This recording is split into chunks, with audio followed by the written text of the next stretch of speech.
This video is about Watson entities. Entities are an exciting new concept in Quincy that really aren't in FTK. It's basically an organizational concept, but it has applications in a number of different places in the product. What we're going to do is talk about what entities are. We're going to talk about how you make them, where you use them, and then this idea of the watch list, which also has a sub-video, as you can see. So you can refer to that if you're particularly interested in that topic. So let's go straight into the tool and open up Watson. And Entities is its own tab right here. So we'll open up that. And we've got these three sub-tabs: Entities, New Entities, and Watch List. And to talk about what entities are, let's stay on this tab.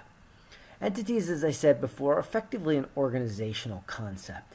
It's the idea of having a lot of different attributes that all relate to one thing or one entity. In this case, we've accumulated names, handles, communication handles, phone numbers, email addresses, chat handles, things like that. Generic search terms, and ID numbers, social security numbers, company ID numbers, whatever those are. And we've bundled them all up into an entity called parse. Not a very well-named entity, but an entity nonetheless.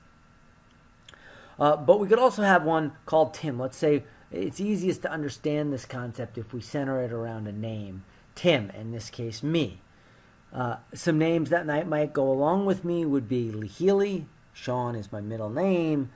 My kids' names, whatever. Those might be appropriate names to bundle into the Tim category. Handle, my email handle, my telephone numbers, all those things, appropriate handles for me. I don't know if there are search terms that would be applicable, and ID numbers, my social security number, my credit card numbers, all those things might make a lot of sense here. And then anytime those things come up, they are associated, if you will, with the Tim entity. So that's basically what it is. Again, more organizational than anything fancy per se. Let's create one, and I think that'll give you a better idea anyway. We're going to call this the demo entity. Entities have to be associated with a case. You can use them across cases, but you have to pick a case for them to be stored in, if you will. So pick the one that's most logical for them. We can call the status a suspect, accomplice, victim, or other. We'll just do other. Names, let's go ahead and do the Tim name. And for communication, actually let's skip communication. This is a meatier topic. Let's go to ID values. I don't have any ID values of importance. And search terms, I don't think there's anything relevant to type in here either. But you could type in whatever you want. You could type in fish and Bob, and again separating with the semicolon. Let's go to communications now. Now we're in the predictive coding case, and we're going to select different types of communications. In this case, there's really only email, but you can select them all depending on how large the case is and how much information you're going to be pulling back. Be strategic about it. But for now, we'll just select all. And it's going to go through and iteratively build all the communications, or gather all the communication handles, show you what types of handles they are, and list them here. And then you can associate them, if you will, with this contact. So we'll make this one. I'm just randomly choosing ones here to be clear. But we'll make some of the chattier ones. We're going to say these are all associated with this demo entity. And if you want to see how those communications all fit together, you can click here on the graphic and you can build the graphic. Okay, and we can see it's sort of a rat's nest. I chose nodes that were a little too chatty. Anytime you visualize email, any number, it can get pretty messy pretty quickly.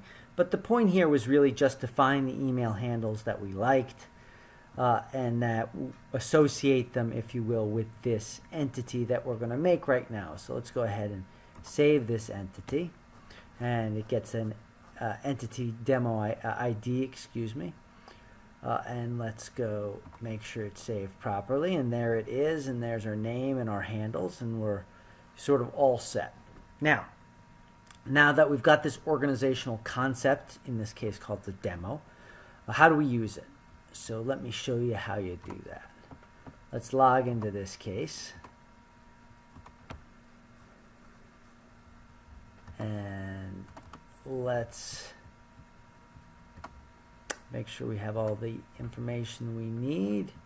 And let's filter on email. And let's make sure we pull in all the emails we want. I'm getting them all. Really rarely probably need to pull in all your emails, but we have so few in this case, it's easy. And now let's go to the social analyzer, where we have this giant's rat's nest, and it's almost impossible to make heads or tails of anything here. And we're not interested in all this information. What we really want to know is who our suspect has been talking to.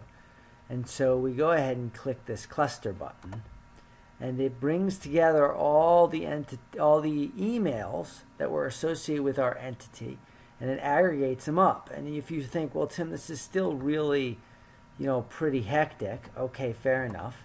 But now we can go ahead and click on just our entity button, as opposed to finding our individual emails, and it will aggregate all the back and forths, and then we can click on these and do what we want with these different emails. So that's kind of how we use entities, and their entities are relevant in various places throughout the product, but this is the most visually compelling place where we utilize them. So those are entities. Let's go back to Watson really quickly. Here we are. And then let's talk just ever so briefly about the watch list, because we didn't discuss this, and that's this button right here. If you click this entity will be put on the watch list. And the watch list has its own